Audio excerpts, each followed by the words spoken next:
The following podcast is a W2M Network original production. Visit W2Mnet.com for all of our other great podcasts, plus news, reviews, articles, and opinions from the worlds of wrestling, video games, football, and entertainment. What time is it?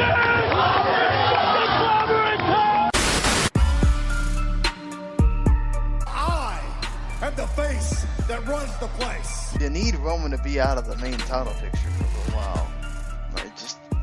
You give him a break.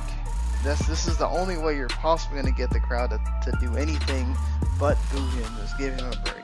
I'm the greatest wrestler in the world. It was exciting to see because it kind of reminded me of Reading Rainbow a little bit. All they needed was LeVar Burton to come in there. This would have definitely got a 5-star pay-per-view for me. Show of the year. Yeah, show of the year.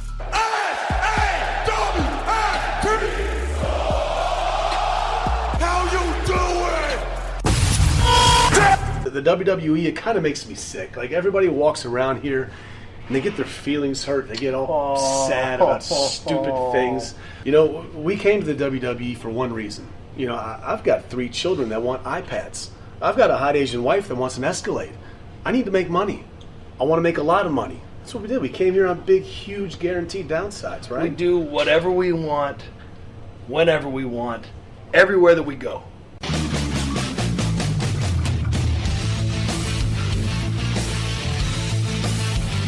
Ladies and gentlemen, wrestling to the max.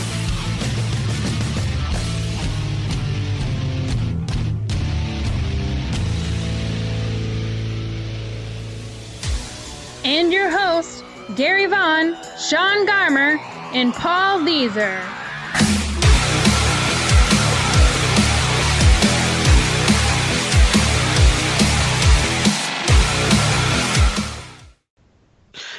Hey, welcome everybody to Wrestling to the Max, episode 228.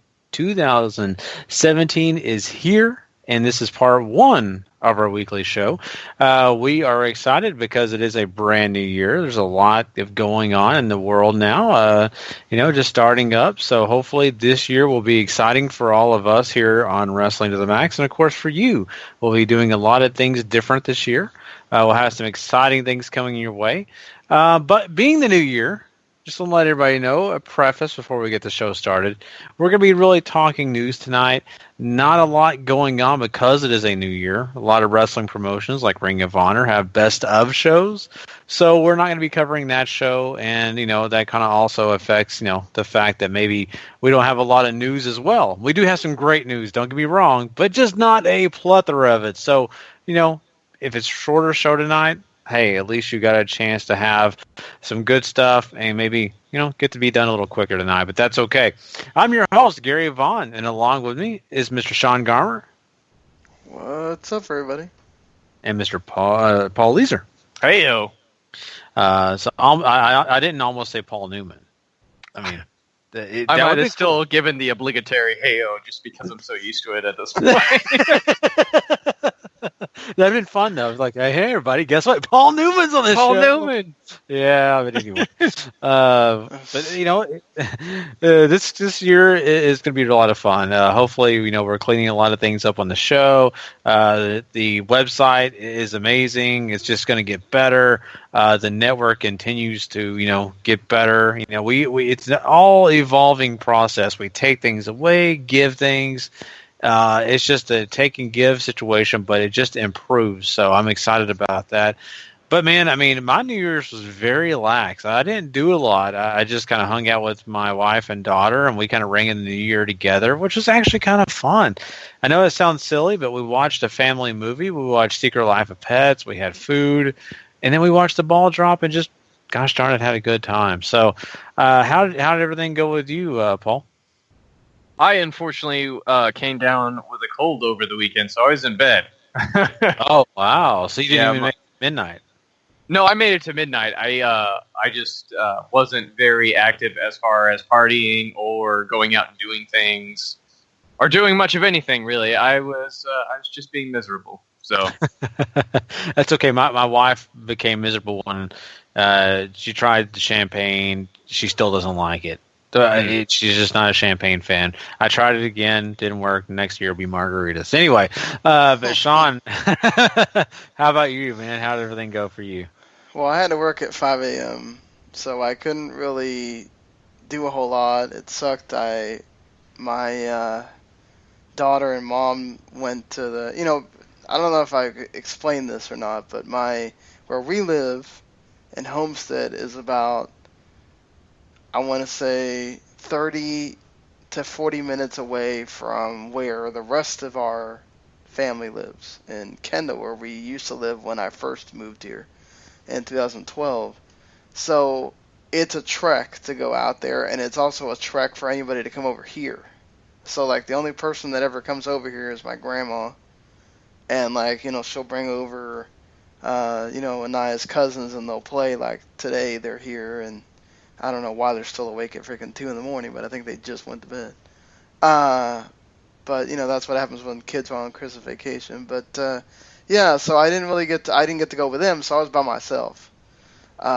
New Year's, so it kind of sucks. So I just watched some Sleepy Hollow, which I finally got to get to the end of season 3 today. So now I get to be ready for when it starts up again on Friday. Yay! But yeah, I just basically played some Rock Band until it was like midnight, and then I said Happy New Year to everybody, and then went to bed. And then people still called me, even though I told them that I was needing to sleep to go to work. People felt like they needed to call me, and that was a pain in the ass. So, needless to say, I got probably 3 hours of sleep, and then had to work a 7-hour shift. And then, for some reason, I couldn't sleep for a while on Sunday either. So, yeah. Well, it's one of those deals where, New Year's is always, hard for me to want to go to bed because I'm like, man, you're supposed to stay up all night. It's just one of those things. But surprisingly enough, I just didn't party hard enough. I actually went to bed at a decent time myself. So, I feel for you having to stay up because of people messing with you and then, having trouble sleeping the next day. It's just tiresome. But, I hope everybody else out there had a great New Year's. And really, it's exciting to, get through with the holidays. But now we're back to the trudge of just everyday life. So enjoy it till we actually have Valentine's Day. I think that's the next holiday. So go ahead and start, getting things ready for that. Well, guys, we got some wrestling to talk about tonight, so we're going to jump into some quick hits, and that'll kind of, be the feature of the show. So we'll be right back with some big wrestling news, guys, right after this.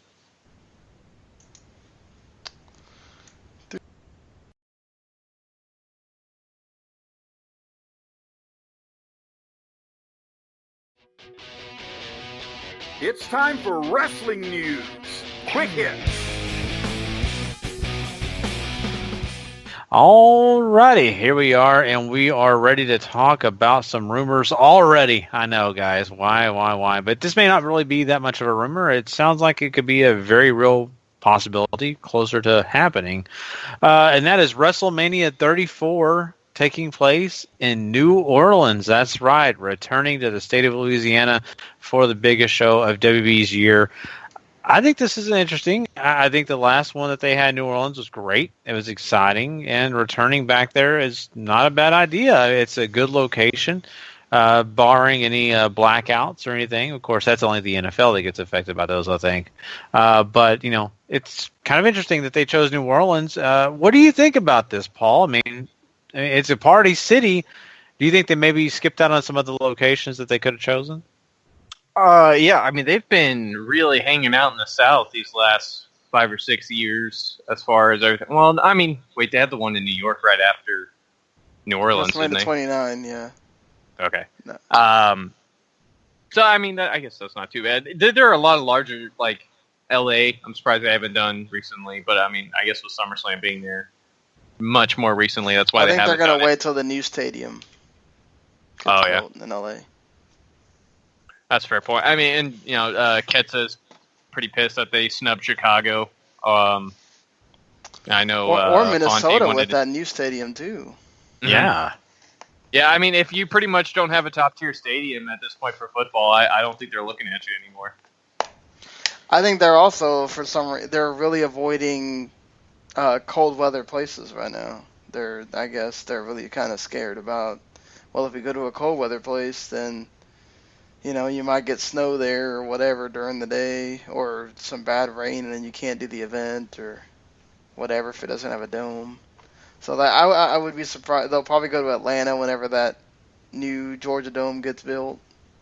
But again, that's the South, so it's just, it kind of sucks for like people in the, I know a lot of people are kind of used to traveling for WrestleMania anyway, but it just kind of sucks to. It would have been cool to see it be in Minnesota this year, or see it be in somewhere where it's not always like, oh well, we've seen it be in Orlando quite a few times. It was in Miami. We've seen it. It was just in New Orleans for WrestleMania 30, so you're 4 years difference, and you're already doing New Orleans again. But I think the big deal is that, we've talked about this before, but WWE is doing the whole, you're bidding on us. It's not we're going to your city, it's you're bidding on us. You better put the money in if you want us to go there. And we're going to go with whoever, pays the most money. So I can't say that I totally blame them for just saying, hey, we had a successful WrestleMania here. They're paying us money. Do it. Yeah, I mean, it's not a bad, situation when it comes to that. I mean, of course, that puts the ball in the hands of WWE, because they can kind of say, okay, you come after us, and, if we want to, we'll come in, and if we don't, we can just skip right past you. And these, stadiums that are, going to be just really to the forefront of new technology and all that will be also a great attention grabber. It's also going to be something that draws people just to say, you know what, I'm not sure if I'm willing to go spend, money to go to that football stadium, because I really don't care about that team. But now, if you just like wrestling, well, guess what? Now it gives you an excuse to go do it, right? WrestleMania 32, Jerry World. Everybody that came probably didn't just come just to see everything in WrestleMania. I'm sure there was quite a few people who said, I love wrestling. But man, what made me spend the extra $200 to $300 to go to that event was so I could see that stadium. So I think that's the deal. I mean, I would definitely pay a little extra money if I was just laying around and wanted to go. I'd love to go see the stadium in Minnesota. I'm not a big Vikings fan. I'm not going to go to the just watch the Vikings play. So that's the reason. I think it's a good thing, and I think that maybe WWE is missing out on some great cities because of that, though. I know Ketz is upset about Chicago. Chicago but gets Minnesota's loved a wrestling town. So is Chicago. I mean, yeah. But my point is Soldier Field is old, and there's no way WWE is going to do it because of what you're saying here is the new stadiums, and so Minnesota definitely deserves it. You said, Sean, they are a wrestling town. I don't know why it's not happening yet. Maybe Minnesota doesn't care enough to bid right now. Maybe later, but maybe right now they're not bidding very hard.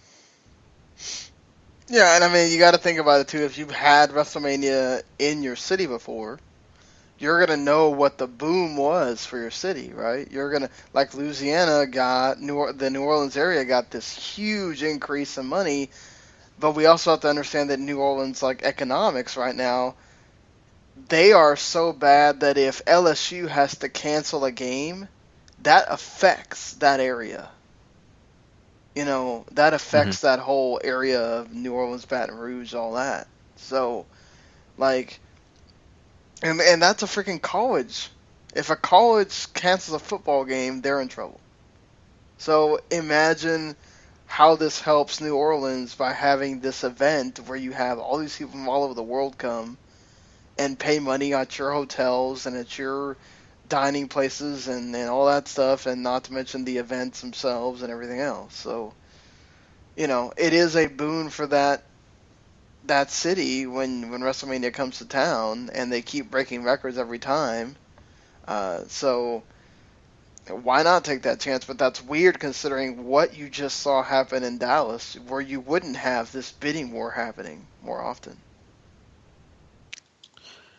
Yeah, exactly. And it's really, really interesting. And I think that you're right about that. The fact that these towns, these cities, kind of understand what WWE and the power they bring and the financial gain that you can grab if you do bring a WrestleMania to your city. some of the places, maybe not really understand that. Maybe they just kind of think it's just wrestling. It's not going to gain that much revenue. But I mean, you saw it in Dallas too. I mean, Dallas got a lot of money out of that. I mean, I think some of the non-wrestling fans were just shocked to hear the numbers around the Dallas area, because they're like, man, I can't believe that wrestling brought that much revenue to our city. So I think there's a lot of cities around this country that really deserve a chance to get Mania back in their backyard, or to at least get it for the first time. And I don't know if they're going to get it unless they build a football stadium or build a giant structure that really, kind of begs for attention, So this is really cool. I'm glad for New Orleans that they're going to get the WrestleMania 34 probably. And I'm hoping for other places to eventually get it. Heck, I mean, I'm still a proponent that the UK gets their own WrestleMania. I think that would be a good deal. Yeah, sure doesn't help the UK champion, Mm-hmm. Exactly. So we'll see. The WWE is going to be pressured, especially if the UK starts really, really getting stronger and stronger. They're going to really want to, maybe move some WrestleMania stuff over there, maybe even some other shows. So it's interesting. I always find this an interesting conversation when it comes to the location of WrestleMania, because it is certainly a big deal. It's a whole weekend of WWE content. NXT goes. Well, now it's what, Friday to Tuesday. It's almost the whole week now. Mm-hmm. Hall of Fame. Everything's a part of this, and so it's a giant convention in a way. It's kind of funny to say that, but it's like a convention that lasts more than one day, and it's all together. It's awesome. So, but we'll continue to follow up with this, and when we know more about what's going to happen with WrestleMania 34. But we just mentioned the UK. Let's go ahead and talk a little bit more about the UK. Over during New Year's Eve, the UK, of course, had the big show that they've been waiting for a long time. This is a returning show, and that is the World of Sport. And this is a reboot, and they tried it out. And New Year's Eve, this show played, and this was a interesting card. It had a lot of UK superstars and guys that have been in the Indies for a long time, all converging onto this show. And of course, you have people like Jim Ross involved, and just a hodgepodge of people in the business.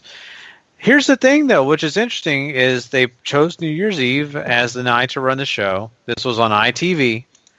This is a show that was basically, if you live in the U.S., it's like having this on NBC or on Fox or one of your just regular network television. That's what they had this on. It was in a primetime slot. But they only drew 1.25 million people to watch this show, which is not a good rating at all. And that is completely, I think, what they did not want to happen, because they were really kind of hoping for a good rating. That way they could draw attention to not only World of Sport, but to also gain a regular show on a weekly basis. And with this outing, it's not saying a whole lot, Sean. I mean, I think people who like World of Sport may need to be concerned. I don't think you need to be so concerned. It's the first episode of an old show that's coming back. It was on New Year's Eve, which is unless you're watching New Year's Eve stuff or football, it's usually a pretty bad day for TV watching, because people are out and doing stuff and whatever. So I don't know that you need to be totally concerned right now. I think if in a couple weeks it's still doing these ratings, then that's when you need to be concerned. But I'm looking at it from Twitter's perspective. When I was on there looking at people that were watching it, it's either WWE fans that were sort of checking it out on demand later, or it's, Burt West fans. So it's not any really new people watching it. It's still the wrestling crowd watching wrestling. And you have to get past that if you want it to get better ratings than that. We're talking about a show too that has brand recognition for people who are fans of old school wrestling. I mean, the show ran for almost 20 years, from mid 60s to the mid 80s, and it used to be a huge deal, and it pretty much took over ITV on that Saturday that it aired. for a very long time. So them bringing back the wrestling, which was the most popular portion of that program, I think they knew it was going to be a risk no matter what, and I think if you're going to debut it on New Year's Eve, you're asking for what you got, I think. So like Sean, I don't think I'd be too concerned. But I mean, it's something that's worth your time. If you're familiar with British wrestling, there's a lot of name familiarity on there. They use a lot of the top indie workers on there, guys like Dave Mastiff or Grado or El Ligero. Shaw Samuels, I think, is on there too. So you have a bunch of other guys that, if you're into that scene, you'll know them. It's not like they're using nobodies. So, and that's cool. It's just, I think, Sean, you had a point about this being on a holiday. And you got people like me who do have maybe someone on the show that they kind of follow to an extent. I've been enjoying watching Grado on Impact, and that was kind of my first experience to see him. And Paul, you were actually telling me that he got a lot of love on this show. Mm-hmm. So, I mean, that makes me kind of want to watch it, and hopefully that kind of draws the people. From what you checked out, Paul, that was sort of worth watching? I haven't watched the show yet. I've only read reviews and spoilers and such, so I know what happens on the show, but I haven't watched it. Did any of them mention anything that was like, you need to go watch this match, or? Nothing I noticed as far as anything I read that said it was super out of this world or anything like that, but I'm a big Dave Mastiff fan personally. He's one of my favorites from Progress. He's a huge dude too, so they sort of built him up as the monster heel, which is cool. There you go. Yeah. Well, maybe if you know anyone out there listening has a chance to go check it out, maybe you can go check it out, and of course, let us know what you think about it. Of course, you can do that by going to our Facebook page, Wrestling to the Max, and just hit us up. Let us know what you think. If you're not a part of it, go join it now. Lots of great people on that, and you definitely will have a whole community around you if you join that group. So there you go. Well, let's go ahead and talk about something else that's kind of cool. Let's talk about the fact that Asuka is now the longest reigning NXT Women's Champion. So, I mean, definitely deserved. She's definitely showcased that, she, despite the fact that, maybe have struggles with the language, she still, has all the ability. She still has charisma. It's kind of exciting. The fact that we have someone like Asuka as the longest reigning NXT Women's Champion. How do you feel, Paul? I mean, do you think it's well deserved? I mean, I've loved her run since she showed up in NXT. She's been booked to be this completely unstoppable force. She ran through everybody, and I mean, she's had people who looked like they might challenge her, and it hasn't mattered. She's come out on top every time. She might be one of the most well-booked people in NXT right now. Certainly, a long reign with the title never hurts.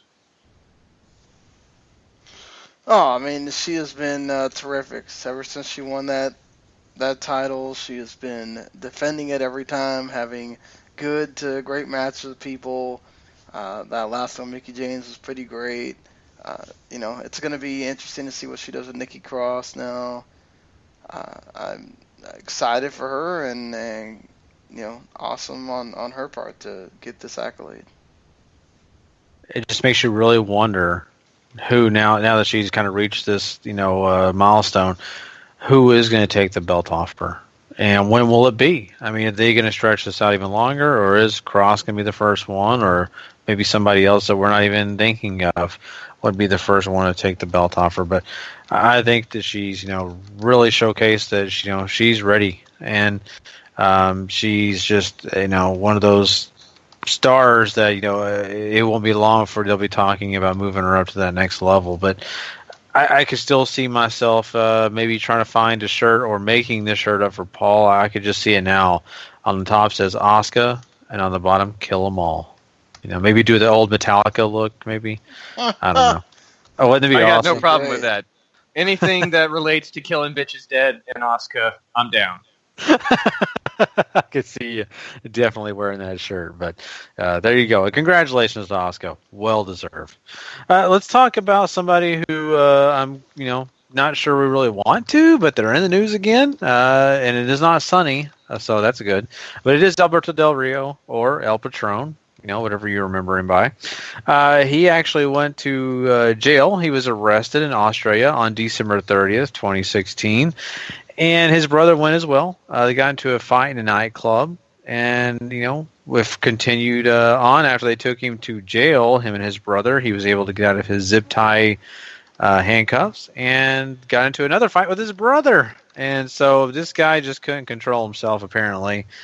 He is now back in the U.S. now. He's got out of all that mess. But it just seems like now when you hear of this guy, he just can't stay out of trouble, Sean. I mean, I don't know if it's just his attitude or the lifestyle he lives, but man, I mean, it's complete chaos. And then now you got Paige kind of tied up in all that. It's such a just weird situation. I wonder at some points if Patron just likes getting into these fights. I mean, how many of these are you going to get into, man? He obviously does not give a crap about whether it looks unprofessional or how it affects his job at the Combate Americas, which I laughed my ass off at Paige saying that she thinks Combate Americas is going to be the best fighting promotion out there in the entire world. What? I hope that you were sane when you were saying these things, but sometimes I have to wonder about you, Paige. Anyway, I don't know. I get really tired of talking about Patron and his antics and whatever. I feel like he does this stuff for attention sometimes. It's just like, do you have nothing else to do? Just every time we talk about him, it's something Paige did or something he did that was outside of wrestling. It's beyond idiotic at this point. I don't know. Maybe he's just trying to, get some experience for his MMA fights. Like he's getting into street fights and all this stuff. I mean, he's trying to be legit. That's all I can think of. Yeah. That's funny. He's trying to actually be, like CM Punk and get in the MMA world, and he just, I think if he actually got in the ring or in the octagon, you may see a different side. So I think this is hilarious. It's terrible that we have to sit here and talk about El Patron, but at the end of the day, it's noteworthy because he is a famous guy around the world when it comes to wrestling. So you got to mention it, even though really honestly we don't want to. And at the end of the day, it really doesn't matter. So I think we can leave that alone. I just wanted to mention that for everybody, just in case you may have not heard that. And some positive news before we move on here to our last big topic. Lillian Garcia actually got back in her singing role, and she went out and sang the national anthem at the Rams and Cardinals game. So that's a really big positive to see Lillian Garcia back out there after her tragic situation with her dad and all that. I mean, that's really cool. I think it's great. So we'll see. Maybe we'll getting a new CD from her in the near future. You never know. I want to talk about one thing, though, before we move on out of quick hits. I want to talk about the fact that there's a new show on the network that Sean is completely excited about talking about. So, Sean, we're going to talk about Bring It to the Table that debuted after Raw tonight. And I know you're excited about talking about it. So I'm going to let you have the floor here and just give us all the great stuff from the show. Well, first of all, I should set up the show in case you don't have the network and you're listening to this, or you haven't checked the show out and you're listening to this.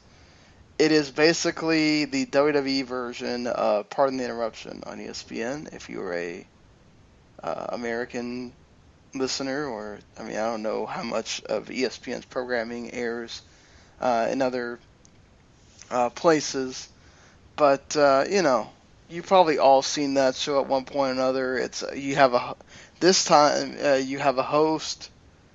Ask Paul Heyman and JBL. I don't know if this is going to be rotating or how many times this is going to air at all, but whatever. This is the first one. Yeah, Peter Rosenborg from Cheap Heat podcast on ESPN. He's the host. He's asking Paul Heyman and JBL a series of questions. And so they basically just get to spout off at the mouth about whatever it is these questions are asking. And they asked some, they asked some interesting questions. The whole like, well, what do you think about the fans that complain about? First of all of these questions are set up with the whole, well, people on the internet say, pretty much they're teeing both JBL and Paul Heyman up to just rail on fans like us, right? And I want to preface this by saying that I think we have been very steadfast in understanding most of the stuff that they talk about, where Paul Heyman continuously uses the phrase bitching and complaining about 20 times, not joking. That's almost every word that he comes out of his mouth is, oh, these fans bitching and complaining, or JBL saying it, or whatever. Number one, understand that your hardcore fans are the ones that own the network. So you're complaining about these fans that are watching this program, and you're telling them, hey, you know what? How about you go cancel the network right now? Because if you don't boycott, all this complaining that you're doing doesn't matter, which is true. If you don't really boycott, all the complaining you do is just thin air, obviously. But still, you're putting this in a terrible light to the fans that are actually paying for this network to watch this show. It just it had this terrible feeling of, we want to just put the internet fans in their place. So if you're not an internet fan, haha, rah rah, WWE, like, everything we do is great. And if you want to make the show feel unscripted, great, it feels unscripted, but it's still two guys out there defending everything WWE does. And that's what bothers me. There's got to be one of these things that you don't feel, you don't toe the company line on, right? There's got to be one of these things that you don't feel they're doing right. There's got to be something. Okay, you asked about 205 Live. Well, you think 205 Live is great. It adds another hour of TV. It makes the Cruiserweights have their own show. It's like, there's got to be something, right? Like, Paul Heyman, come on, you can't tell me you like the way that all these guys have been booked? Like, I hate the fact that if you're going to have this be unscripted, let them talk about things. It's on your network, right, where you let people talk about some insider things sometimes. Like, the thing about Raw being 3 hours, and I thought JBL was really great at this, he brought up all the financial reasons why Raw can't go back down to 2 hours, which we have also brought up on this program. So I don't want people complaining to us saying that, oh, well, you are some of the guys that always want Raw to go back to 2 hours. In fact, I told you guys to stop talking about that because it's not going to happen, right? We've all said this. It doesn't matter what we think. It matters what USA Network thinks. And every time USA Network gets number one rated network, which they did again in 2016, guess what's going to happen? Raw's going to keep being 3 hours, so it doesn't matter. But, like, it's just, it gives you the feeling of it being unscripted, but it just doesn't come off in the greatest way. There was a better way to have Paul Heyman and JBL answer these questions where it doesn't seem like you're attacking the type of fan that owns your network. You know what I'm saying? That's the only thing that I have a problem with, because I thought the questions that were asked were sort of mostly legit, other than the whole they really had to ask JBL the question about, hey, did you think that Halle Berry really rode Space Mountain? They legit asked him that question. Why? Wow. I don't know why we're asking that question. Now, they did legit ask the Hulk Hogan question, and I thought they legit answered that question. But other than that, some of these questions are answered in the way that they would want to answer them, but it's almost sort of like, well, we also can't tell you anything WWE's doing wrong in any of these scenarios either, which is also not genuine. So I want to preface this by, I think this is a great idea, just perhaps not executed in the first one the right way. Because I do think that he has... Now, I'd hate to have somebody that's not Peter Rosenborg be the guy, because if Sam Roberts ever does it, he is a total WWE shill. So he's going to be even worse. But at least he comes off as sort of like, I really am trying to represent that fan out there that knows a little bit, but maybe spouts off at the mouth too much. And then, hey, here you are to sort of do they have any kind of point in any of this? And then, of course, their point was to just rail on them for not having any kind of opinion. All their opinions, all their cares about this program that they watch every week doesn't mean anything, because you better like it the way we present it to you, or you are worthless. And that's terrible for you to have as an entertainment brand, for you to tell your fans, we don't care what you think about our product. We are going to give it to you the way we want to. Screw you. That doesn't really resonate as a consumer of your product with me. Just saying. So. Wow. It sounds like a show that, like you said, could be really good if they just kind of did it the right way, and the way that wasn't so, sometimes insulting to the fans, and just, at times also, kind of pulling for whatever WWE wants them to pull for. Why don't you just talk about other companies then, so you can't talk crap about your company? Mm-hmm. Talk about another company then. Talk about TNA or New Japan or whatever. Then. Yeah. I mean, because that's what sucks. Like, I get it that ESPN itself doesn't get to talk about stuff from ESPN, but they talk about sports that are on ESPN, and they get to rail on these public figures, and they get to put them in their place when they think that they're doing something wrong or whatever. But that's the problem when you have two guys from that company talking about things from that company, and yet they can't say anything bad about that company. It's not really being genuine. That's just my problem with it. Present both sides. That's all I'm saying. Yeah, I agree with you. I mean, Paul, what do you think? I mean, I know you probably heard of this show. Yeah, I haven't watched it yet, but the thing with ESPN, though, in this is that WWE is invested in their own product and trying to make it come across as this and that and whatever.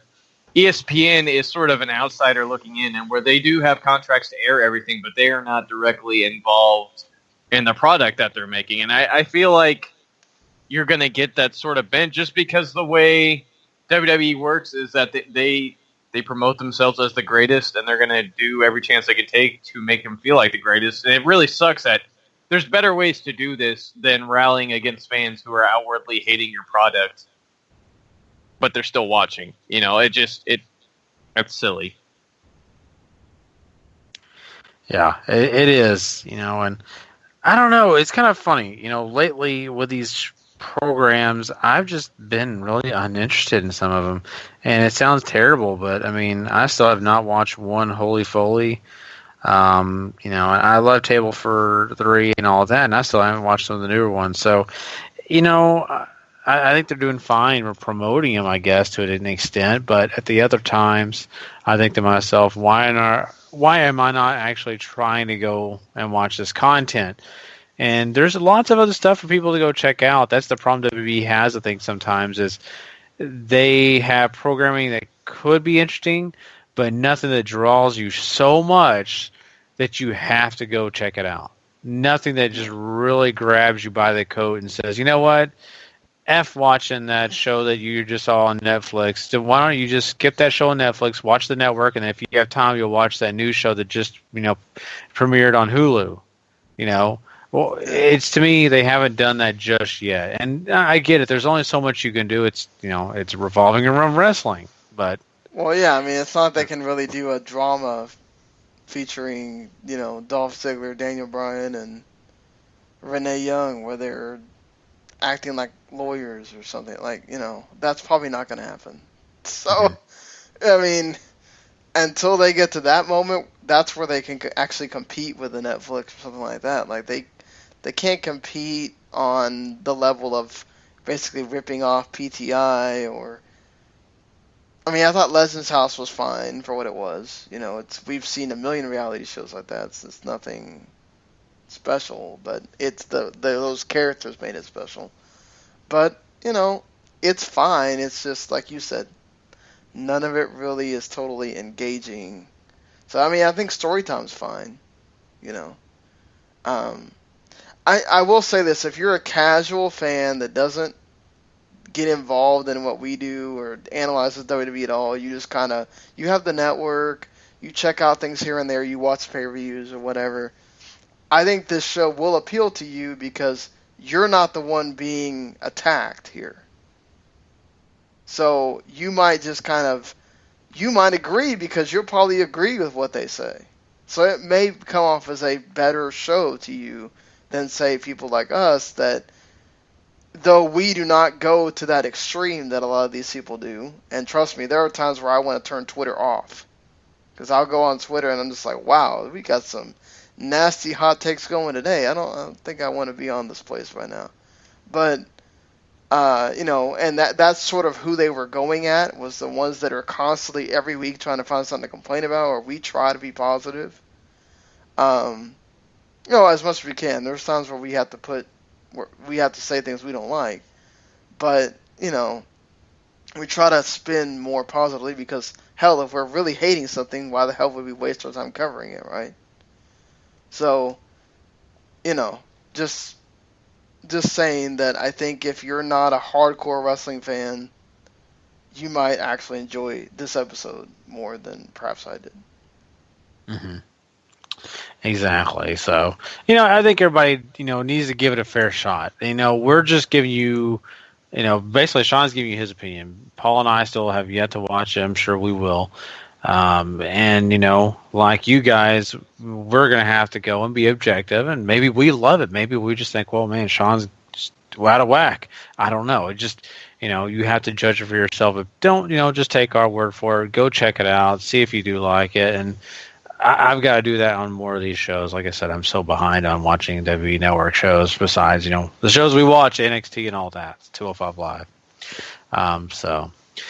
But that pretty much wraps up Quick Hits for us this week. And, of course, we have a lot of great stuff coming your way this, week. We want to let you know that we'll also be having our normal review shows out there for you guys to go check out. Go check out the Raw review. We did that earlier tonight. Also, we'll be having SmackDown Live. That'll be out there for you guys tomorrow night, along with 205 Live coming your way as well. So those are a couple of shows you need to look out for this week out.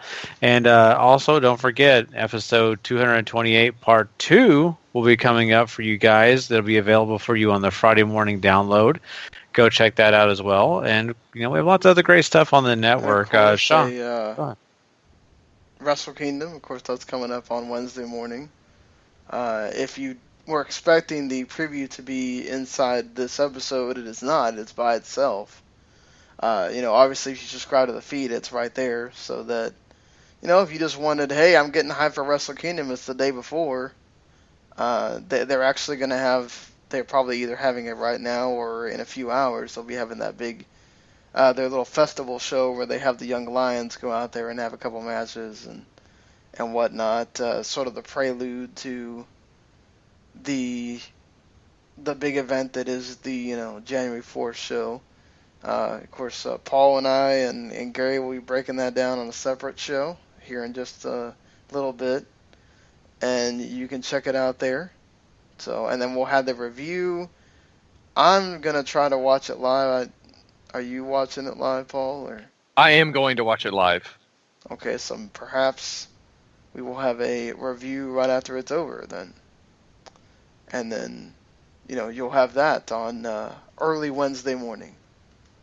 Right after the show. Get those hot takes. Exactly. So that'd be awesome. That'd be lots of great content coming your way. Anything else on the network that you want to tell the people about this week, Sean? The Running Wild podcast had their end of the year awards show.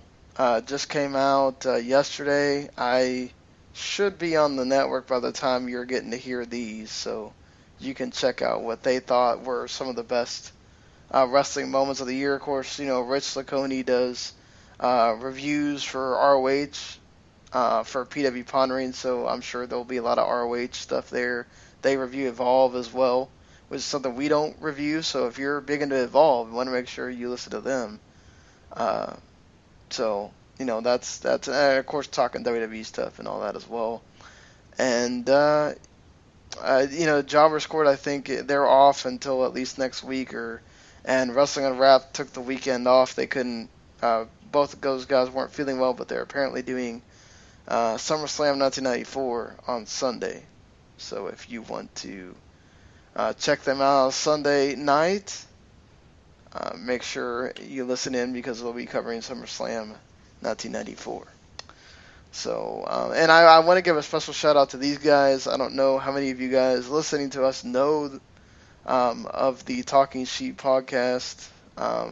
They were generous enough to put us right next to some big websites like PW Ponderings, like the Wrestling Observer and all that stuff, as websites that cover wrestling in their little catalog that they have.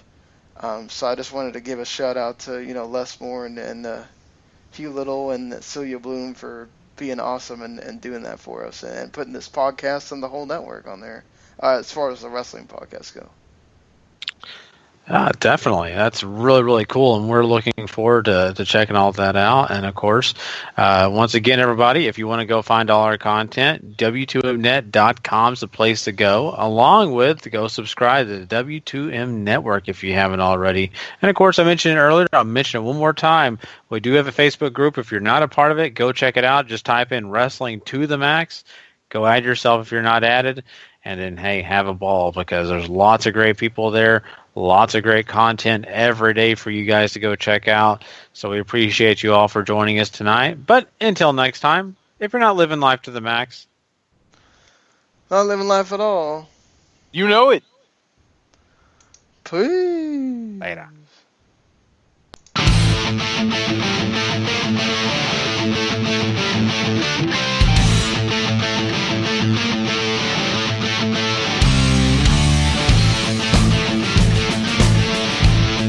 The following podcast is a W2M Network original production. Visit W2Mnet.com for all of our other great podcasts, plus news, reviews, articles, and opinions from the worlds of wrestling, video games, football, and entertainment.